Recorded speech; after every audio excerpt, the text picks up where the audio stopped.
Assalamualaikum warahmatullahi wabarakatuh. Kembali di dalam pembuatan video kali ini yaitu untuk menyelesaikan tugas mata kuliah etika bisnis dengan dosen pengampu yaitu Bapak Muhammad Taufan Nugroho. Dalam pembahasan kali ini saya akan membahas tentang pasar persaingan sempurna dan pasar persaingan tidak sempurna. Yang mana pasar persaingan sempurna ini meliputi pasar bebas. Dan pasar persaingan tidak sempurna ini meliputi monopoli, oligopoli, monosopsoni, dan oligopsoni. Nah, di sini ada pasar bebas, di mana pasar bebas ini adalah kondisi pasar ideal, di mana seluruh kegiatan perekonomian sepenuhnya berada pada dinamika permintaan dan penawaran. Pasar yang akan mempengaruhi keputusan ekonomi dan pergerakan setiap individu yang berhubungan dengan uang, barang, dan jasa secara sukarela. Nah, keunggulan pasar bebas ini meliputi praktek bisnis yang baik, yang kedua menjamin keadilan, dan yang ketiga adanya aturan yang jelas. Nah, lalu bagaimana dengan peran pemerintah untuk pasar bebas ini? Nah, peran pemerintah itu yang pertama, pemerintah itu melindungi masyarakat dari kekerasan. Yang kedua, melindungi masyarakat dari ketidakadilan. Dan yang ketiga, membangun dan mengelola pekerjaan umum tertentu. Nah, seperti yang dijelaskan, bahkan seorang tokoh menyebutkan, Adam Smith, itu dia mengemukakan bahwa diperlukan pemisahan dan kemandirian antara kekuasaan legislatif, eksekutif, dan yudikatif. Untuk apa? Ini untuk mencegah kolusi dan juga manipulasi. Nah, di sini ada ciri-ciri pasar persaingan sempurna. Yang pertama yaitu komoditi yang dijual, belikan itu serupa. Yang kedua, penjual dan pembeli sangat banyak. Dan yang ketiga yaitu setiap perusahaan bebas apa setiap perusahaan bebas masuk atau keluar dalam industri. Nah, di sini ada ciri-ciri pasar persaingan sempurna. Yang pertama yaitu komoditi yang dijual, belikan itu serupa. Yang kedua, penjual dan pembeli sangat banyak. Dan yang ketiga yaitu setiap perusahaan bebas apa setiap perusahaan bebas masuk atau keluar dalam industri. Nah, selanjutnya ada monopoli. Monopoli adalah suatu situasi dalam pasar di mana hanya ada satu atau segelintir perusahaan yang menjual produk atau komoditas tertentu yang tidak ada pengganti yang mirip dan ada hambatan perusahaan atau pengusaha lain untuk masuk dalam bidang industri atau bisnis tersebut. Nah, monopoli sendiri dibagi menjadi dua. Yang pertama yaitu ada monopoli alamiah. Yang kedua yaitu ada monopoli artifisial. Nah, monopoli alamiah ini meliputi atau bersifat pasar sifat terbuka. Yang kedua, perusahaan lain bebas masuk. Nah, yang ketiga, tanpa dukungan politik apapun, contohnya seperti PLN, Telkom, dan Pertamina atau perusahaan pemerintah. Nah, sedangkan untuk monopoli artifisial itu adanya persekongkolan atau kolusi. Yang kedua, mereka ini lahir karena pertimbangan rasional dan irasional. Ya, yang mana rasional ini meliputi melindungi perusahaan dalam negeri dan irasional ini alasan pribadi, keluarga, kerabat, dan juga lain-lain. Jadi terbitnya monopoli artifisial. Nah, yang selanjutnya yaitu ada faktor penyebab terbentuknya monopoli. Yang pertama yaitu ada hambatan teknis. Hambatan teknis ini meliputi kemampuan atau pengetahuan khusus.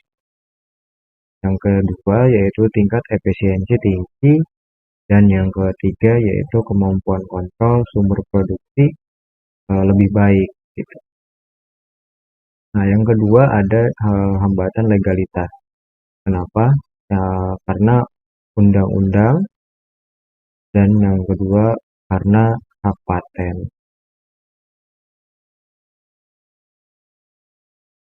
Nah, selanjutnya ada oligopoli.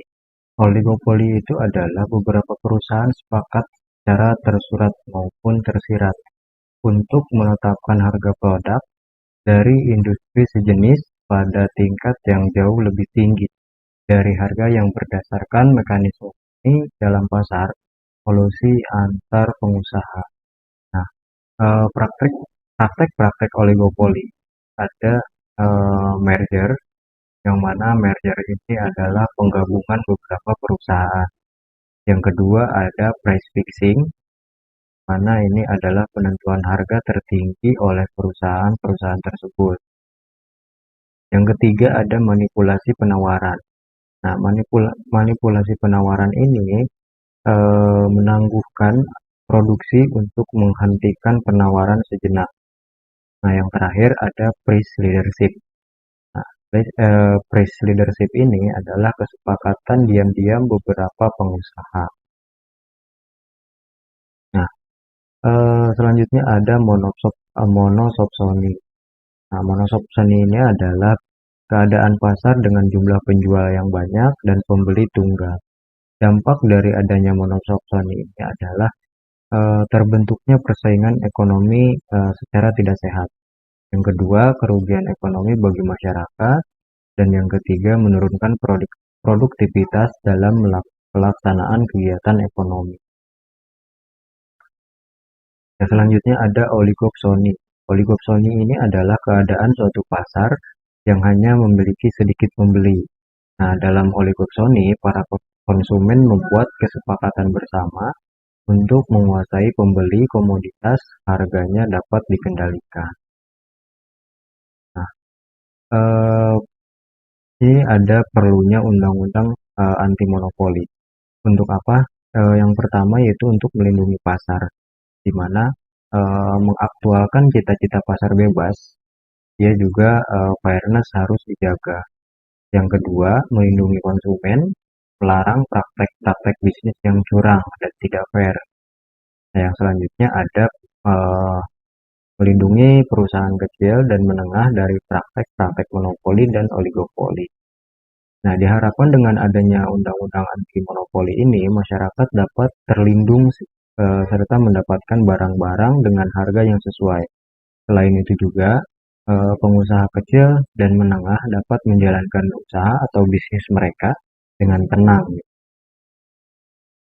tanpa adanya kekhawatiran tentang keberlangsungan bisnis mereka.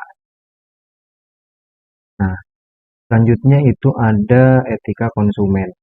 Nah, etika konsumen ini mencakup pada bisnis dan perlindungan konsumen, hubungan produsen dan konsumen, dan kasus-kasus etika konsumen. Nah, bisnis dan perlindungan konsumen. Nah, tujuan dibuatnya Undang-Undang Perlindungan Konsumen dalam pasal 3 Undang-Undang Perlindungan Konsumen nomor 8 1999 itu berbunyi yang pertama itu untuk meningkatkan kesadaran, kemampuan dan kemandirian konsumen untuk melindungi diri. Yang kedua, mengangkat harkat martabat konsumen. Yang ketiga, meningkatkan pemberdayaan konsumen dalam memilih menentukan hak. Yang kedua yaitu ada hubungan produsen dan konsumen. Nah, ada aturan moral dan juga aturan hukum. Aturan moral ini mencakup pada yang tertanam dalam hati sanubari masing-masing orang dan seluruh masyarakat yang akan berfungsi mengendalikan dan memaksa dari dalam baik produsen maupun konsumen untuk menghargai atau tidak merugikan hak dan kepentingan masing-masing pihak. Nah, untuk aturan hukumnya, secara efektif mengendalikan dan memaksa semua pihak untuk menghormati atau paling kurang tidak merugikan pihak lain. Nah, selanjutnya ada hak-hak konsumen. Yang mana hak-hak konsumen ini yang pertama, mereka berhak mendapatkan informasi yang jelas terhadap produk atau jasa yang ditawarkan.